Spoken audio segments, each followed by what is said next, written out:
In a post-apocalyptic future, Mallory hears a message on the radio about a safe haven where everyone is welcome. She takes her 2 unnamed children with her and, in a serious tone, tells them that they will travel by boat down the river. She emphasizes that they must never take off their blindfolds or else they will die. Then she takes the box containing her birds and the group leaves the house, following a rope line to reach the boat without seeing. Everything began 5 years earlier. Mallory is a pregnant artist, and that day her sister Jessica has come to visit her. While chatting, they don't pay much attention to the news on TV about inexplicable mass suicides that started in Siberia and have spread to Europe. Then the 2 sisters go to the hospital for Mallory's doctor's appointment. The baby checkup goes smoothly, but on their way out, Mallory and Jessica see a woman behaving strangely, injuring herself by banging her head against a glass wall. When they go outside, the situation is much worse.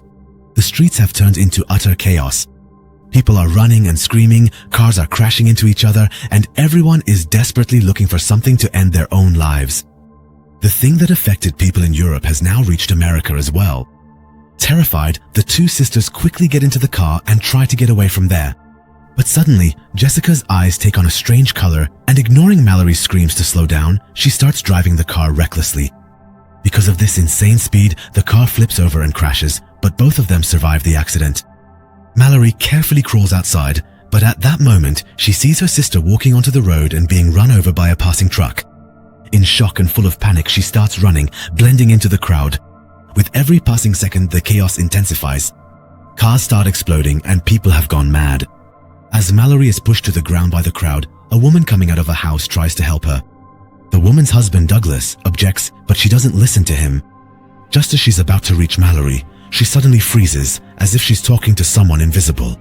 Acting as if she's in a trance, the woman enters the burning car next to her, and a few seconds later, the vehicle explodes. At that moment, a man named Tom comes running, lifts Mallory off the ground, and takes her to a safe place. Douglas refuses to open the door, but the homeowner, Greg, decides to help. He lets Mallory and a few others inside as well. The people in the house try to figure out what's going on. Some say these are demonic entities, while others claim it's the end of the world. However, no one has any concrete evidence. The only thing they know is that anyone who looks at the entity outside ends up taking their own life. Meanwhile, a couple in the house calls their son, and when they learn he is in danger, they go outside to find him despite everything. News broadcasts on television announce that the same disaster is spreading all over the world. However, the broadcasts are cut off shortly after.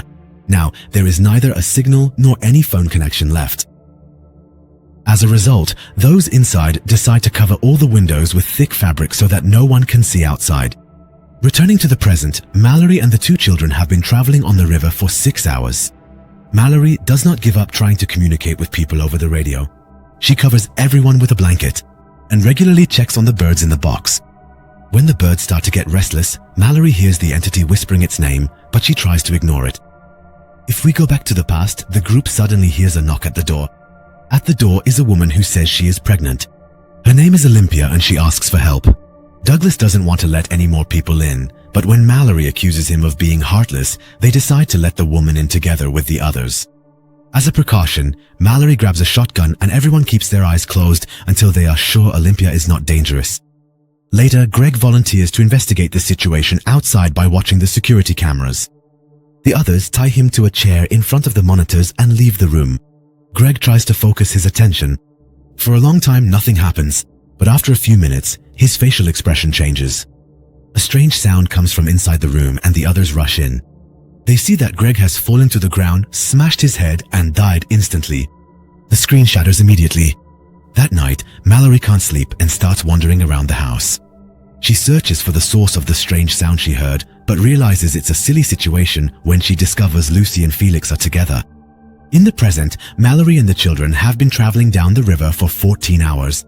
Suddenly, a man's voice tells her to take off her blindfold, that they're safe now, and that he can give them food. Mallory tells the children to never take them off and pulls out her gun, firing randomly. But all the bullets miss. The man jumps onto the boat and attacks. Meanwhile, the birds go wild. The man tries to take off Mallory's blindfold, telling her how beautiful the entity is. But the woman fights back with all her strength. After a long struggle, Mallory manages to kill the man with a machete. In the past, the group's food supplies have dwindled. and it's now clear that no help will come from outside. Mallory, Tom, Douglas, Lucy and Charlie volunteer to go to the supermarket. They paint the car completely so they can't see outside and use the GPS to navigate. On the way, they encounter abandoned cars and dozens of corpses. Each time they overcome an obstacle, the GPS detects something around them. A shadowy entity shakes the car and a strange humming sound is heard. They speed up in panic and the shaking and noises intensify. Finally, the GPS announces that they've arrived at the supermarket. As soon as they enter, they cover all the windows and only then remove their blindfolds. The group splits up in the supermarket and starts gathering not only food but also essential items for the babies. Mallory finds some small birds among the shelves and decides to take them with her. Douglas argues that they should stay here, but Mallory scolds him harshly. She says it would be heartless to just abandon the people back at the house. Just then, they hear banging sounds at the door.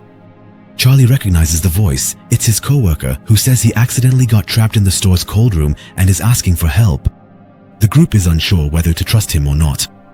When they crack the door open a little, the birds suddenly go wild and they realize that the man inside has actually been deceived by the entity.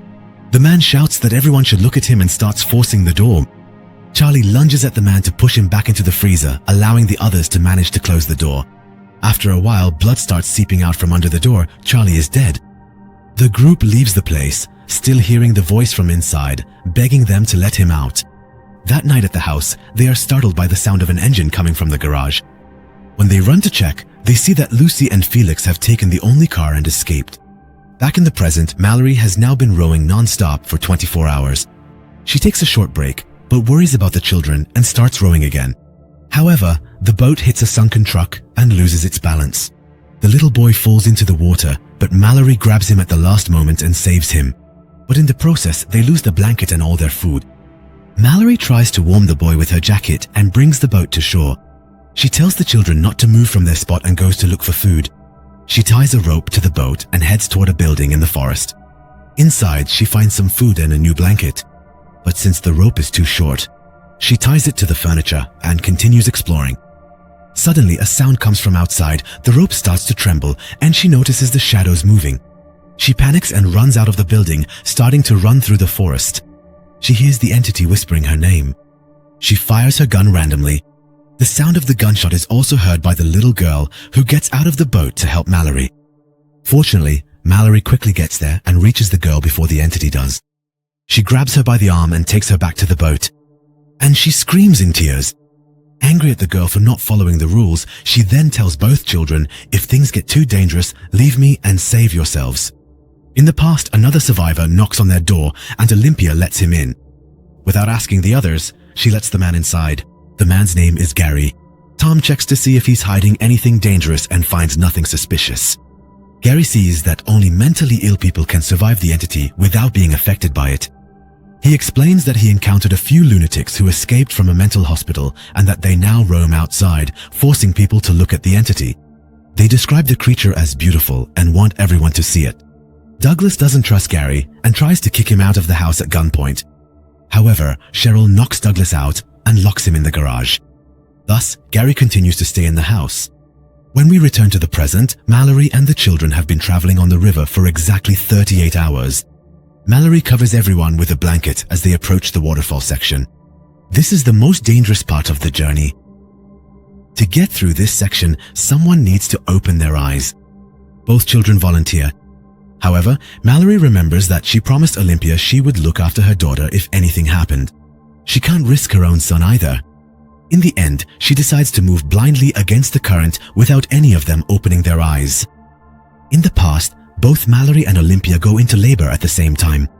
While Tom and Cheryl take the women upstairs, Gary pulls a stack of drawings from the table. The pages depict terrifying creatures. It turns out that Gary is actually one of the lunatics who escaped from the mental hospital. Then, he puts Mallory's birds in the refrigerator and starts tearing down the papers covering the windows. Douglas, who sees this from a distance, realizes what's happening. When Tom comes downstairs, he sees the drawings on the table, but Gary immediately attacks and knocks him out. Then, by opening the garage door, he tries to make Douglas look outside. However, Douglas immediately closes his eyes. Upstairs, Olympia and Mallory each give birth to a healthy baby. At that moment, Gary enters the room, opens the curtains, and Olympia is mesmerized as soon as she sees the entity. Mallory manages to take the baby from Olympia just before she throws herself out the window. Then Gary grabs Cheryl's face and forces her to look outside. The woman harms herself with the scissors in her hand. Mallory hides under a blanket with the babies. Just then, Douglas comes in with a shotgun and with his eyes closed, fires randomly, wounding Gary in the arm. Gary quickly lunges at Douglas, pushes him over the railing, and kills him with the scissors. The shotgun falls to the floor. Tom and Gary both reach for the gun at the same time. The gun goes off and 2 shots are heard. While Mallory waits in fear, she sees that the person approaching is Tom. He is the one who survives. 5 years pass. Mallory and Tom now live together. They raise the children as a family. They have set up a system to keep the house safe, and when they need to go outside, they use rope lines to avoid losing their way. One afternoon, while Mallory is gathering supplies, she hears cars passing by in the distance. As soon as the vehicles leave, she returns home and tells Tom what happened. Both of them decide never to go outside alone again. That night, they receive a message on the radio. Down the river, there is a safe place with plenty of food and supplies. The voice on the radio also explains how to get there, and Tom writes these instructions down on a map. It is said that seeing will be necessary to get past the waterfall section. The person on the radio also suggests that they follow the sound of forest birds, because the birds can sense when the presence is approaching. Tom wants to go to this shelter, but Mallory thinks it could be a trap and refuses. After a while the family is outside gathering supplies together, they hear the sound of the same vehicles again. Tom draws attention to himself so that Mallory and the children can escape. The people in the vehicles are a group of lunatics who tell others to look at the entity.